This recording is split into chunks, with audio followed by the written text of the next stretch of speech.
Hey sports fans, what's going on? It's Peter here for another video. It's week 8 of the NFL season. It is the classic slate top stacks. Let's get it.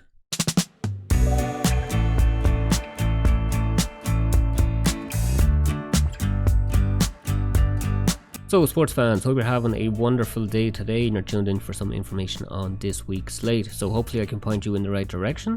As per usual, we're on runthesims.com here, who I partner with for the video today. We see here, just like last week, we have 3 teams who are a double-digit favorite. We have the Buffalo Bills here with a 14-point favorite. We have the Rams as a 15.5 favorite, and also the Bengals as a 10.5 favorite. A lot of the higher point total games are in the late slate. We have 49.5 here, and we have 49.5 here. And the only game over 50 points is this Tennessee and Indianapolis game, which is the game I do like. On screen here, as per usual, we have the the market shares for all the teams. You can go game by game here. You can come in and you can adjust the market shares, adjust the point score, etc. The pace, yourself by now. This is where you adjust dependent on your game script. So we're just going to run the sims as is and see what players appear in the optimal rate. So what it's doing is running 10,000 play-by-play simulations over in the background. So now we see DeAndre Swift coming out in the simulations as the top play this week. The ownership is 16.5%, so he's a little chalky, but he's not as high owned as Darrell Henderson here at 21.22. So these running backs here, Swift, Henderson, Kamara, are the top 3 plays regards the market shares for this week's slate. We have Jamar Chase here coming in as the top receiver, Jalen Hurts the top quarterback, 14.1% is quite eye-catching. Cordarrelle Patterson, the running back slash receiver slash gadget player for the Falcons, is a 13.9% in the optimal rate.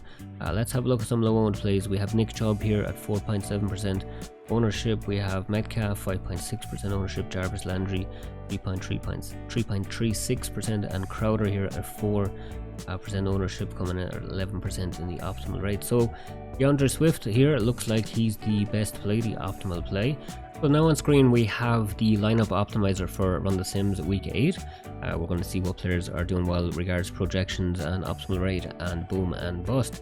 So we're going to go with the floor projection first. We're going to see what players have the highest floor for this week's slate, especially for cash. This is something you want to look at. So we have Josh Allen, who has rushing touchdown upside. We have Jalen Hurts, who also has rushing touchdown upside. We have Joe Burrow. We have Tom Brady here. We have Kamara. Actually, we go position by position. It'll probably make it easier.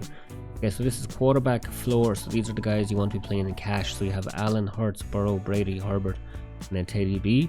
So I'd probably, the guys who are in the darkest green here are probably the guys you want to be looking at for cash. So you have Allen, Hurts, Burrow, Brady, but also regards cash, you want to have players who have a high floor and also a high ceiling. So the high ceiling here is Josh Allen, 40 points. Hurts, Burrow, Brady, Herbert. So Brady, maybe in regards ceiling, isn't as well as these other guys here. Let's just start by projected ceiling, see who changes here. So Herbert actually comes in here. Herbert doesn't have the greatest floor, but his ceiling is quite good. Who else here appeared? Teddy Bridgewater here again. Let's have a look at this is the median projection, so this is the 50 percentile. So we have Allen, Hurts, Burrow, Brady. So it's the same names again, Herbert, Bridgewater. And the 75% projectile, we have Allen, Hurts, Burrow, Brady. Yeah, so it's basically the same quarterbacks here. No real change regards to projection. So the highest floor and highest ceiling play of the week regards cash is definitely Josh Allen or Jalen Hurts. Probably Jalen Hurts because of the savings, 7,200. Joe Burrow on the other side doesn't have the rushing upside as these two have for cash. Let's see regards boom rate and bust rate. So we have Jalen Hurts with quite a large boom rate of 66.4%. So it looks like it's a breakout week for Jalen Hurts regards these projections and simulations. We have the bust rate here 8% with 8.3%, which is the lowest on the slate. Teddy B as well. So Teddy B is quite a good cash play again this week. He's 5,400, which is quite cheap. He has a nice base projection.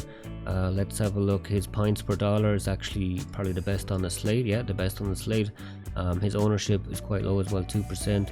Optimal rate is third highest as well. So it looks like these 3 guys here are the best cash plays this week. Allen, Hurts, Bridgewater. Optimal leverage, we have Bridgewater as the highest player in optimal leverage, so that's something to keep in mind this week. Bridgewater is kind of an undervalued guy this week at only 2% ownership, and his ceiling is not as high as these other guys, given that it's 31. Like Allen and Hurts have a higher ceiling because they have rushing upside, but Bridgewater has a pretty good floor, pretty good middle range, and his optimal leverage is quite nice. Also his ownership is quite nice as well. So Bridgewater is an interesting play this week in your stacks and also for cash. I'm going to have a look at running back now. We have the projected floor. So again, for cash, Alvin Kamara here, he has a high ceiling. He has the highest ceiling on the slate, I do believe. Yeah, so Alvin Kamara is a very good cash play this week.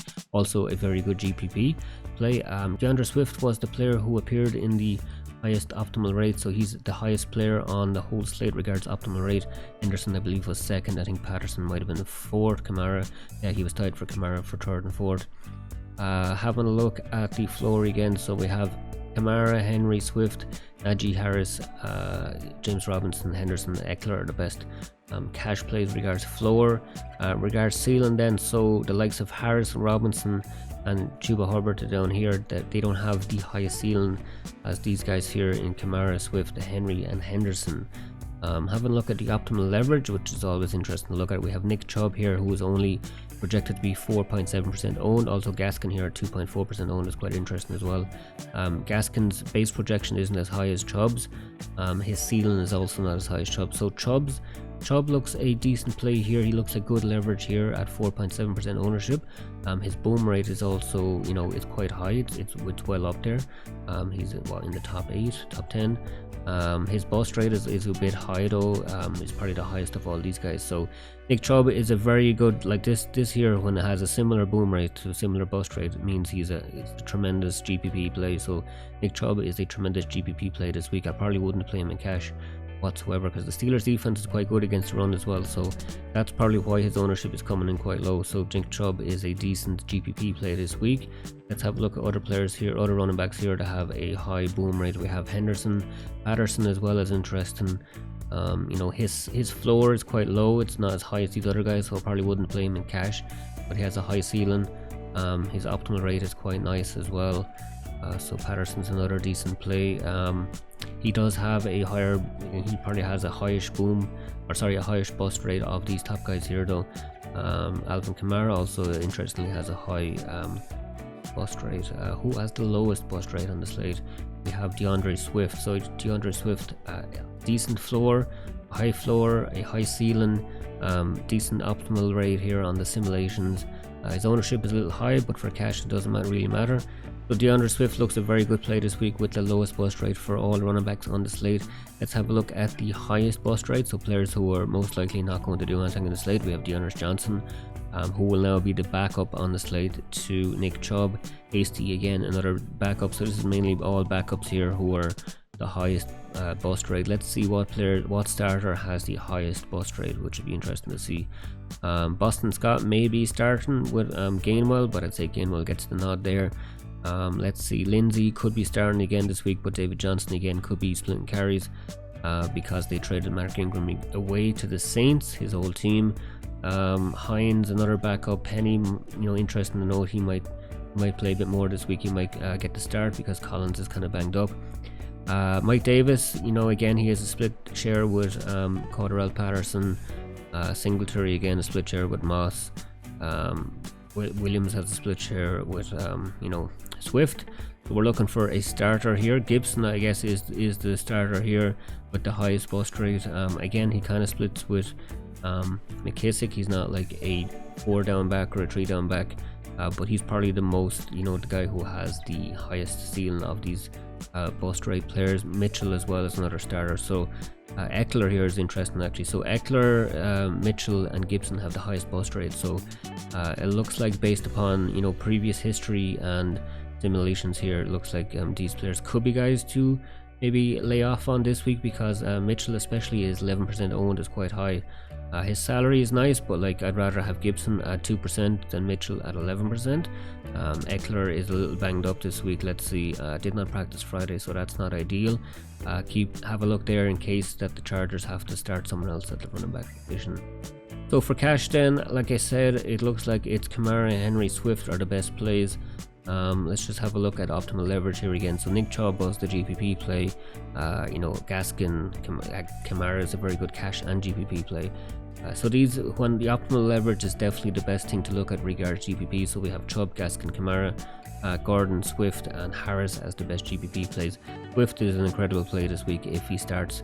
He's a little banged up, but he's been questionable for the last 5 or 6 weeks, so he should play. The highest base projection, of course, is Derrick Henry. We have Henderson, Swift, Taylor this week. His ownership is a little high. I think it's going to be way higher than this 11% they have here. It's probably going to be around 18 or 20% by Sunday. So this game has a very high point total as well, so it's going to bring the ownership up. So maybe this week is the week to be off of Taylor, because maybe Hines or Marlon Mack, one of those, steps up in the game and takes touchdowns away from him. So let's just look at the ownership. So Henderson is very chalky here at 21%. Maybe for GPPs, you either go all in on him, you go over the field, maybe you get double or 3 times the field on him, you get maybe 60% or 70% on him, or else you just fade him completely.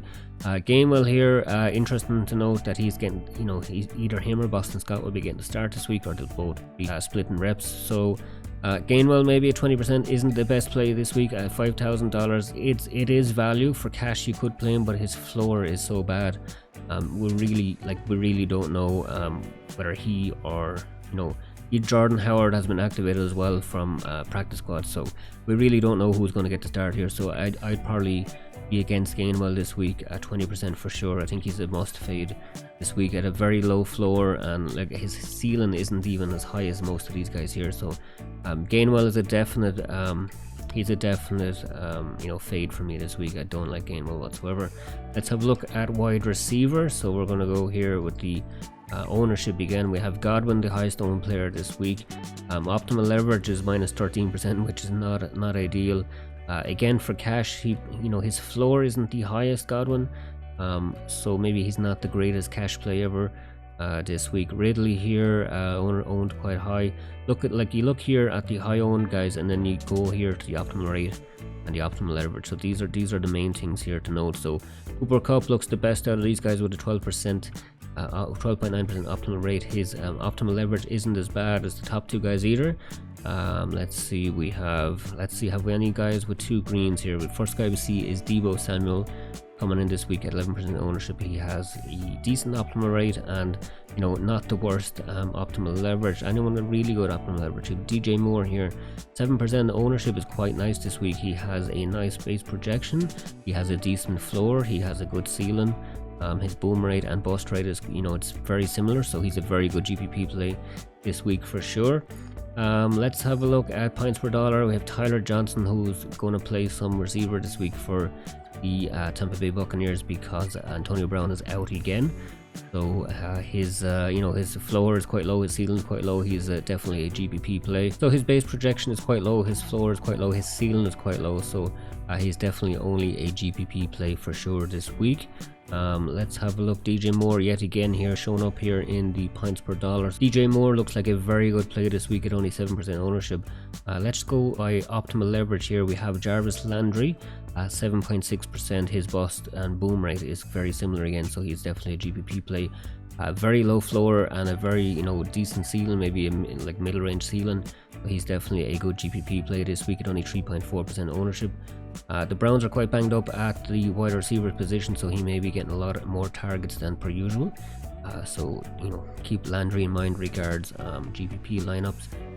Let's see, we have anyone here with optimal rate and optimal leverage. Like I said, Moore and Metcalf here are really sticking out here. Both of these guys are sticking out here. Ownership wise, we had a look at that. Optimal leverage, Landry, Metcalf, Sutton, Lockett, Moore. So Metcalf and Moore, as we said, Landry as well. Boom rate, we have Jamar Chase with the highest, and also it's very similar for the bust rate. So again, receivers are very hit and miss. They're very boom and bust. Let's have a look at the bust rate. So it's all these backups here. Parker's interesting. He's actually a little banged up, so he may not play. Hodge, Claypool actually has quite a high bust rate this week, which is interesting. His ownership is only 2% though, which is quite low. I don't know whether you read into that too much, but Claypool's interesting this week. The Sims don't like him here, the Sims don't like him, but I think he's an interesting play for sure this week. Let's have a look at floor. We'll go for cash plays here. So Cooper Kupp, of course, is the best cash play this week on DraftKings regards wide receiver. DJ Moore I do like as well. He appears highly in the optimal rate, the optimal leverage. He has lowish ownership as well, which helps. He has a high ceiling, high floor. Maybe not as high ceiling as some of these other guys, but pretty high ceiling. Diggs, Chase, Evans, Debo. Debo was the guy who I liked as well, who had a decent optimal rate and a not so bad optimal leverage. So that's wide receiver. Let's have a look at tight end now. So we go base projection. We have Gronkowski, Fant, Pitts, Hawkinson, Goddard, Gesicki, and Cook, and Henry. Points per dollar, we have Gronkowski, which is interesting. 4,600 is quite cheap for Gronk. He's had a pretty decent season so far. Limited in practice, but it looks like he is going to play. Let's have a look here. Dan Arnold here, he's with the Jags now. Fant, Mo Ali Cox, and Jared Cook. Ownership wise, Dan Arnold is actually very high owned this week. He's the salary saver for sure at tight end this week. 13% ownership is quite high. So his points per dollar is quite nice, but he is a little high owned.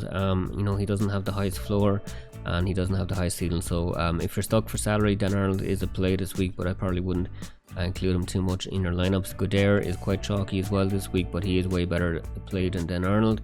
Of course, he's much higher salary. Seals Jones kind of didn't have a great week last week. Week before he did pretty well. Kyle Pitts is coming on, and Pat Freiermuth for the Steelers. He could have a 2-touchdown game for sure this week. He has a 2-touchdown game in him. We have optimal rate here. Noah Fant looks to be the best play this week at tight end. High floor, high ceiling. Definitely your cash play at tight end this week. Optimal leverage quite high as well. 5%. Gronkowski, Hooper, Mo Ali Cox. Let's have a look at boom rate. We have Fant again, Gronk, Goddard. Bust rate, we have Ever, Juwan Johnson. Seals Jones actually has a high bust rate. Quite interesting. So looking at floor, we have Fant, Hawkinson, Gronk, Pitts. Looking at ceiling, then we have Fant, Pitts, Gronk. So looks like Fant is definitely the best play this week for cash and also GPPs at the tight end position. Let's have a look at defense here. We won't read too much into defense. So we have the Bengals as the highest projected defense this week versus the Jets. The Rams, so it's the teams who have the biggest point total going up against the worst teams, the Bengals, the Rams, and the Bills. So we have San Fran versus Chicago, Cleveland versus Pittsburgh. Ben Roethlisberger is prone to throw interceptions, but I think versus the Browns he does kind of own them. So it'll be interesting. That game could be a sneaky game to play in your stacks this week. Points per dollar for defense, we have Washington football team 2,100 versus Denver.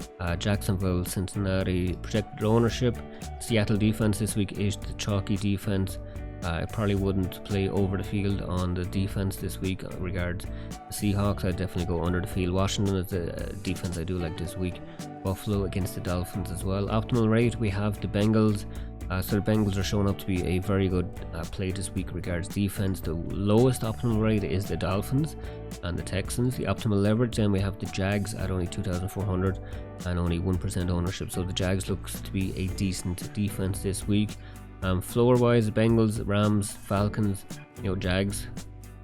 Cash, you don't really need to worry too much about defense because you can just plug in the cheap defense, maybe get like 10 points from them and you'll be happy. So yeah, that's the optimizer this week, and looking at the projections, etc. We're just going to look at the base projections overall. So like I said, we have Josh Allen, Hurts, Brady, Herbert, Bridgewater, Cooper Kupp, Henry, Henderson, Stafford, Burrow, and Swift as the top plays this week. And the highest optimal leverage, as I said, was Landry, Metcalf, Chubb. So the Browns players here, Denver players here. So a Denver stack here is quite interesting this week. You have Teddy B with his wide receiver in Sutton and also Fant. So that's a leverage spot for sure this week according to these charts here. We have the Brown stack here, Chubb and Landry. We don't have Mayfield appearing here though, so maybe use Landry and Chubb as a bring back in Pittsburgh stacks maybe, or use them as one-offs as well. But I like this Denver stack here for sure. Teddy B, Sutton and Fant. Yeah, that is Run the Sims. We already ran the Sims and we saw what players win the optimal rate. So sports fans, on screen here now we have DraftKings, so we're going to talk about my top 5 stacks now. So coming in at number 5 we have the Seattle Seahawks, in which should be a sneaky stack this week. The Seahawks game has a highish point total, not the highest point total on the whole slate though, so it is a little going to be a little low on stack this week. Geno Smith as well at 1% at quarterback this week. Geno Smith, he hasn't performed too well as the starter replacing Wilson this season, but he has potential in him, and this is a very bad Jacksonville defense, so a lot of people probably won't be running Geno Smith stacks this week, but I am. This is my number 5 stack of the week. It's definitely a leverage stack. Speaking about leverage, Metcalf was actually my runthesims.com's top PPP leverage play this week at only 3% ownership. So the reason these guys here, Lockett, Metcalf, are so low on this week is because of Geno Smith, because of the quarterback play. But I think versus the Jags defense, I think they could actually put up big numbers in this game. But this is a very good leverage stack this week, so we're going to go Metcalf for sure in this lineup. Ideally, Lockett and Metcalf, it's one or the other that goes off, but I think this week could be a week where both of them actually do quite well. At the running back position, then Carson is on IR. Collins is questionable. He may not play. Let's just see what injury news on him is. Carroll said he's listed as questionable for the game and is likely to be able to play. So this is more recent news than I saw last. So it looks like Collins will now actually play. Collins doesn't catch that many passes out of the backfield, and they have quite a few running backs here. So I'd probably avoid the running back position with your stacks, regard Seahawks stacks. The tight end position as well is not very good. We have Everett and Disley. Everett hasn't had a great season coming over from the Rams this year. His highest game was a 10.4 fancy points where he had 54 yards. So he has definitely not had a ceiling game this year. This could be the game versus a defense who are quite poor versus tight ends. So maybe include some Everett in your stacks. At receiver then as well, you have Swain at 0.1% ownership, so I will for sure be including Swain in my stack. So these are the 4 guys you want to mix in your stacks this week. This is a definite 3-1 stack this game. Jacksonville can put up points as well on the other side of this game. It could be quite a high scoring game. I think it has good value, this stack for sure. So for this one, I'm going to go with going to split up Metcalf and Lockett for the stack. So we have Swain and Everett. I'm probably going to go with Swain. So Geno Smith, Metcalf and Swain. This is going to be such a low stack. Look, we have 1%, 3% and 0.1%. So this combined ownership of this stack will probably be less than 1%. Then on the other side of the game, you have Jacksonville. So you have Dan Arnold, who is the chalk. Salary saver of the week. You can play Dan Arnold in this lineup if you want. James Robinson has actually a high floor this week at the running back position, so you can play Robinson as well. Jones, because Shark is on IR. Chenault, Agnew, Jones and Chenault have been having okay seasons, not like the best. So you could actually go with Dan Arnold here and be a salary saver. It's definitely, you'll definitely have to mix in some Dan Arnold in your Seattle Seahawks, that's for sure. But for this lineup, I'm going to go with James Robinson because he's probably going to get a lot of the Jags scoring in this game. If he gets 2 touchdowns as a bring back stack, he's probably going to outscore most of the team. It's definitely Robinson or Jones or Arnold. Those are the main guys you want to bring the stack back with. Of course, you want to play a 3-1 or a 2-1. I wouldn't go with a 3-2, definitely not, unless you're playing maybe a contest that has only 100 people in it. Maybe if it's like a league contest or something, you can also play 3-2 stacks in that. Because the least things you have to get right, the better, regards to smaller contests. But regards to the bigger, larger contests, you want to, you don't want to limit upside. You only want to have 4 players in your stack or 3 players in your stack. So that's my number 5 stack of the week. So coming in at number 4, we have the Tampa Bay Buccaneers versus the New Orleans Saints in a dome game. It has the second highest point total on the slate, so it should be a very good game to include in your stacks. I probably would have it higher up on my top stacks list, only for I think the game will go slightly under the total. Both of these defenses are quite good, but I do think you will need to include them in your stacks for sure. So we have Brady here at 9.5% ownership at the quarterback. I'd probably avoid the running backs this week. You can include some Fournette in your stacks for sure because he can catch passes. Let's have a look regards passes for Fournette. So he's had 1 or 2 receptions. He had 2 receptions, 4 targets, 6 targets, 6 receptions. He's doing okay regards to passing game. He's actually getting 3 to 5 targets, so you can include him in your stacks for sure. I just think he's a little high owned at 17%. Receivers, then you have Evans, Godwin, and you have Johnson. Tight end, then you have Gronkowski. So those are the guys I would include in your Tampa Bay stacks. The Saints are pretty good against the run, so maybe want to limit some Fournette in your stacks. Regards ownership, then we have Godwin, one of the highest owned players on the whole slate. Probably don't include him with Evans, so you can if you want, but probably going to be one of those guys who are going to go off. And also, if you have Brady, Evans, Godwin, stacks, you're probably going to be, have a higher chance of being duplicated, and you don't want to be duplicated. So we're going to go with Godwin, and we're going to go Evans and Gronk. Actually, Gronk is one of the top plays on Run the Sims regards tight end this week. He's quite low owned as well. He should play, I think, Evans 8%, Gronkowski 4%. So we have a lot of leverage here, and not a lot of people will play this combination. They'll include Godwin or Fournette. The other side of the game, then we have the Saints. So we have Alvin Kamara going up against this tough Tampa Bay run defense. So maybe you can include Kamara in your bringbacks for sure. He's low owned this week, but is a little leverage this week, but he does have a tough matchup. Receiver, we have Callaway, Smith, Harris, Stills, and Montgomery. Smith and Winston didn't have a great game last week. Smith, his first game back from injury, he got in a shouting match on the sideline, so maybe this week we see more Harris than Smith. Callaway and Harris are probably the best two plays here. Tight end, you have Johnson and Troutman. Both are okay. They don't have a high floor or a high ceiling though. I would probably bring it back with Kamara here. We have a nice low owned stack as is in Evans and Gronk. Then you have a bring back with Kamara. You can of course use one of the salary saver receivers like Harris as your bring back as well. So this is a very low owned stack now. We have 0.1% owned play with a 4% and an 8.5%. So that's my number 4 stack of the week. So at number 3 we have the Buffalo Bills versus the Miami Dolphins. This game is one of 3 games that has a very one-sided line spread. We have the Bills as a 14-point favorite. This game the Bengals have a 14.5 favorite, and we also have this game here, the Rams a 15.5 favorite. So of these games, Houston 15.5 and New York 15.75. The implied totals here aren't great. The Dolphins is a little higher at 17.25%.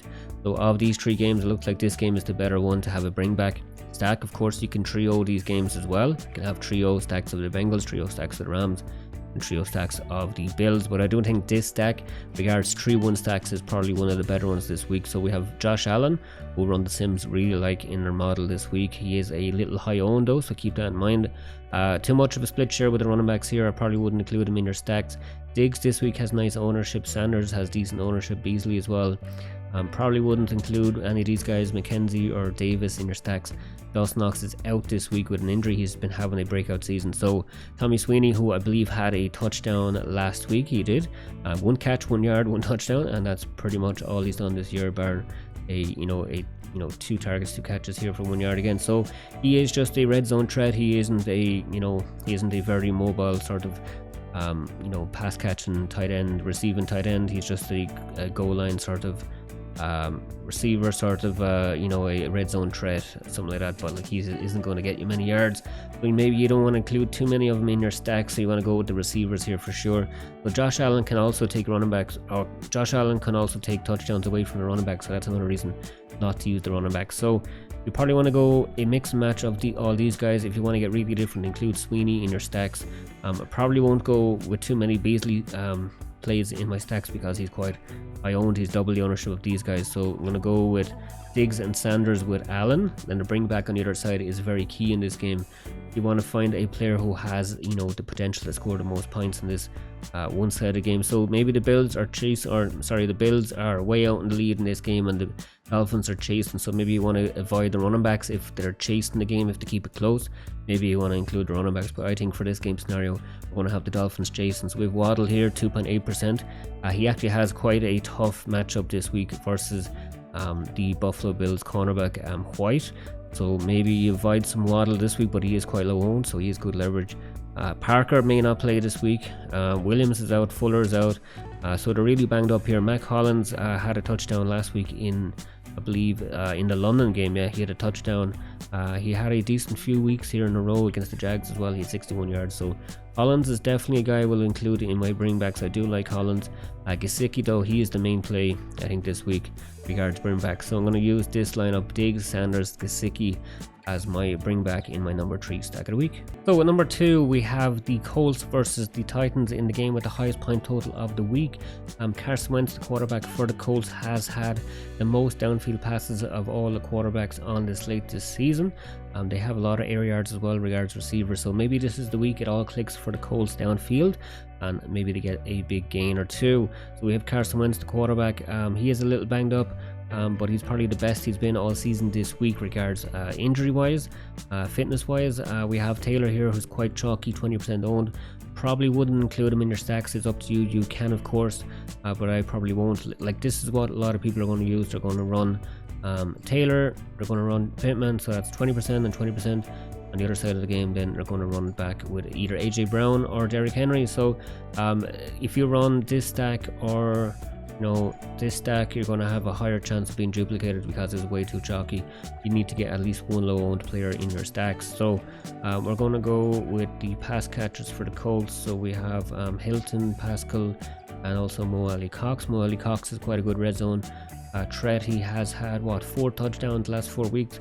Doesn't quite get there yards wise, but he doesn't do too bad either. He's kind of touchdown dependent, but at such low ownership, I do like him. So for this stack, I'm going to go with Pittman and Mo Ali Cox, who I believe to be the 2 best receivers on this team, pass catchers.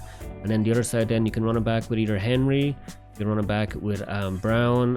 Julio Jones is out, so maybe just one of these lower owned guys here like Reynolds or Westbrook Ikini could be in play. Ferguson as well, low ownership at tight end, so he's very good salary saver as well this week. So you probably wouldn't want to play 2 tight ends though. Maybe if you're not making Wiley Cox lineups, you can include him, but for this stack I'm going to go with Derrick Henry. So Derrick Henry, of course, he's high owned, but not as high owned as he was last week. He's probably half the ownership as he was last week. So that's my number 2 stack of the week. Okay, sports fans, so now we have my top stack of the week. It is the Chargers versus the Patriots in a game which has the 3rd highest point total on the whole slate. I do believe this game will go over the point total. I think it'll be a shootout and it'll be quite close right up till the end. So we have the Patriots pass defense being the 6th worst in the league currently, so I think it's a prime spot for Justin Herbert and the Chargers. So Justin Herbert is a little high regards salary but low regards ownership, which is nice. Eckler, of course, you can include in your stacks if he does get the start. If he doesn't get the start, maybe Roundtree, Kelly, Jackson, one of those steps up and becomes the starter. But if Eckler doesn't go, it's going to be very hard to decide which of these 3 guys actually gets the most work. So if Eckler is healthy and can go, definitely include him in your stacks because he can catch passes out of the backfield. We have Williams, we have Allen. Probably wouldn't include any of these guys. Guyton maybe. He can come down with some deep balls, but it's a rarity. And then a tight end, you have Cook and Parham. Parham actually has red zone upside regards touchdowns, but he doesn't get many passes in the game, maybe 1 pass per game. Sometimes it's a touchdown, sometimes it's not, sometimes it's just a 1-yard gain. So probably wouldn't include Parham in your stacks. I'd focus on Cook, Allen, and Williams and Eckler if he is healthy. If he's not healthy, I probably would avoid running backs. So gonna go with Cook and Williams in this side of the stack. Other side of the game, then the Patriots, I hope they keep it close. We have Harris. We also have Bolden here as interesting play. Last week he did quite well. We have Myers, Bourne, Aguilar, Harry, and then a tight end you have Hunter Henry. Jonnu Smith is questionable. So Henry I really do like, but we already have a tight end in Cook. So maybe if you're running Williams and Allen stacks, you can include Henry. But because we already have a tight end, we don't want to go with 2 tight ends. So we're going to go with a wide receiver. We're going to go with probably Myers or Aguilar. I do like Aguilar this week at such low ownership and a very low salary as well, 4,000 salary. So let's have a look. Last week he was actually lower salary, but earlier on the season he was much higher, 4,800, 4,600. But his salary has been coming down. This week it's a little higher, probably because he had a touchdown last week. It's a decent matchup this week versus the Chargers pass defense, which isn't the best either. So both sides defensive wise aren't the greatest. So I'm probably going to go with Aguilar here at very, very low ownership. So we have Williams, Aguilar, Cook. You could also have, instead of Cook, you could have the other side of the game where I said we have Allen. We could go Williams, Allen, Aguilar as well because Aguilar is such low owned, so low owned. So yeah, I'll probably go with that as my main stack of the week. So sports fans, you reached the end of the video. Thank you for watching all the way till the very end. Hopefully you all have a happy Halloween this weekend. On screen here we have the pricing plan for runthesims.com. Don't forget, Run the Sims is now available at a discounted price because we're nearly halfway through the season. So you can get the main package, the NFL season pass, for $225. You can also use code HeySportsFans for 10% off at checkout. You can get it for around roughly $200 in total, or if you want to try it out, you can get the NFL season pass or the monthly pass. You can also use code HateSportsFans for 10% off on both of those. So that's it for me. Thank you all for watching. If you did like the video, hit the like button down below. If you have yet to subscribe, I don't know why, please hit the subscribe button and turn on the notification bell, because I make 3 to 4 videos per week. So that's it. Best of luck to you all this weekend on the slate, and hopefully I see your names all at the top of the leaderboard.